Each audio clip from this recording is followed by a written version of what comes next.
experienced rape, physical violence, or stalking by an intimate partner. This shocking and unfortunate statistic from the National Domestic Violence Hotline is one that many may not know about. After men are assaulted, they experience strong emotions that can leave mental and physical scars. Although men are often overlooked as victims of intimate assault, they are equally entitled to medical, legal, and emotional support. What more can we do to make sure that they are receiving the help and care that they need? To demonstrate how male assault victims can be more fairly represented, I'll be breaking the stigma by investigating the composition of crimes, examining common myths and stereotypes, and analyzing the current policies and resources in place for victims. In order to investigate what makes up the composition of crimes, we need to first look at domestic cases.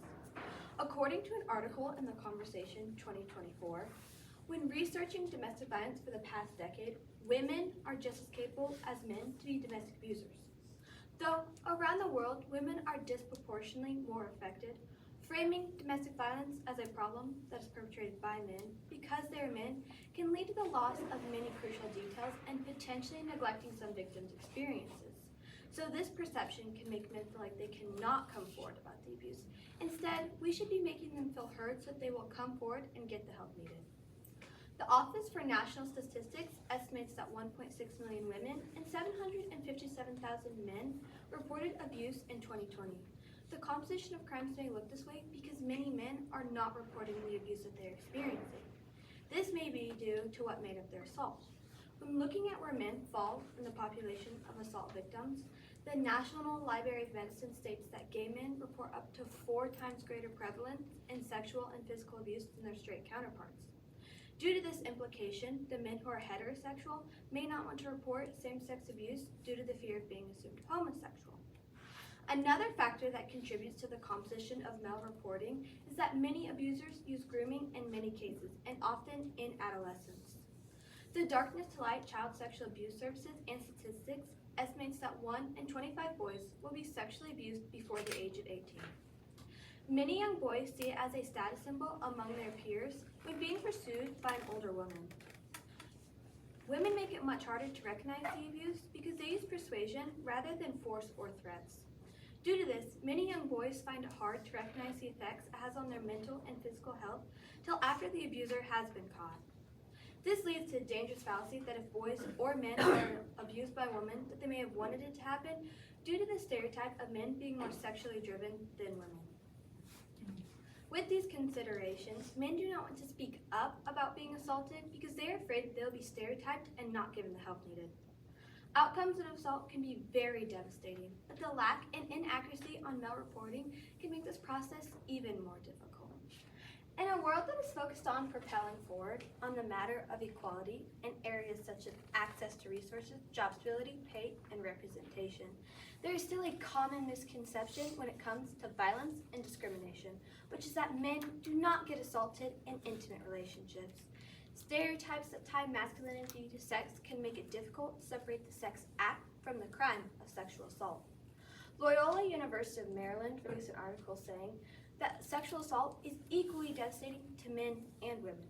Regardless of gender identity, victims and survivors commonly feel rage, shame, guilt, powerlessness, fear for their safety, and physical suffering. Male Survivors Partnership, who run a hotline for boys being abused, say many young boys suffer more harm from adults in their lives who they trust and believe in, who are unwilling to help or accept that the assault has happened. This lack of trust will likely cause damage to them now and in the future. It will also cause shame and lead many young boys and men to feel that they have to endure the abuse. And that, of course, makes it much more difficult when trying to receive help in the midst of the abuse or even years later when the help is still needed. A male domestic abuse survivor told the CSG he went to a doctor because he had bruises and welts all over his body. The doctor dismissed them as no concern. The abuse began to get so bad, he called a female helpline. The female helpline told him they could not help him because they did not have the funding to help male survivors. The abuse continued for a decade, till his daughters finally called the police when his wife was being abusive. The police came and arrested her. Because people dismissed this man's abuse, this man and his children lived in abuse for far longer than it should have been. There are many instances where this happens, and there are long-lasting effects from it. When looking at how we can change the face of assault response, we need to look at the current policies and resources in place. A big piece of legislation in this area is the Victims of Crime Act, or VOCA, which was created by the National Organization for Victim Advocacy. This act has been in place since 1984 and funds life-saving changes to over 6 million victims of all types of crime. However, the U.S. Department of Justice released that VOCA helps more women than men, though the majority of victims are women. They also reported that women have more needs than men, which aligns with more resources and funding going towards women. When looking at available resources, some are available online, while others are only available after walking through the legal processes. The National Sexual Violence Resource Center is a site people can go to find many resources and instances such as sexual assault. Some examples of their resources are a 24/7 hotline, information on how to identify what type of abuse or assault you may be experiencing, and information on local events for assault survivors. They also discuss how sexual violence happens in every community and can affect people of all gender and ages. Their definition of sexual violence is any type of unwanted sexual contact. This includes words and actions of a sexual nature against a person's will or without their consent. A person may use force, threats, manipulation, or coercion to commit sexual violence. When looking at all of these possible variations of assault, it is much easier to understand how it could affect anyone, no matter the gender. It is also important to understand these connotations so that when you encounter these things in real life, you know how to handle them or when to report them. Domestic and Sexual Abuse Services interviewed Steve Braunwald, a police chief in Michigan. Steve explained that domestic violence calls is the single largest categories of calls received in many cities. After discreetly handling these calls, the most crucial step is collecting evidence. This includes taking photos of the victim's injuries and the crime scene, obtaining written testimonies of both parties and witnesses, and potentially creating an arrest report. Because victims often do not want to report the assault, because men often do not want to report the abuse, all of this critical evidence may not be noticed, which can lead to challenges receiving resources down the road. The current policies need to be updated to make men feel safe when reporting after being assaulted so that the current policies can be used effectively.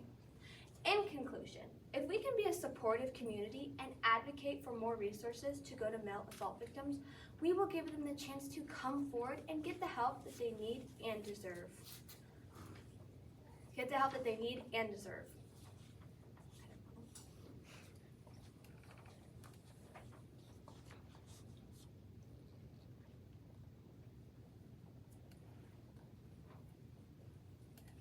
To find this, we investigated the composition of crimes. We examined the common myths and stereotypes of men who are assaulted, and we analyzed the current policies and resources in place for victims. I now encourage you to check in more on the men in your life, knowing the internal struggles they may be going through. I also encourage you to take your advocacy to your state senators and representatives to make the current policies more inclusive. With that, everyone deserves to be protected equally and effectively, which we can strive to improve.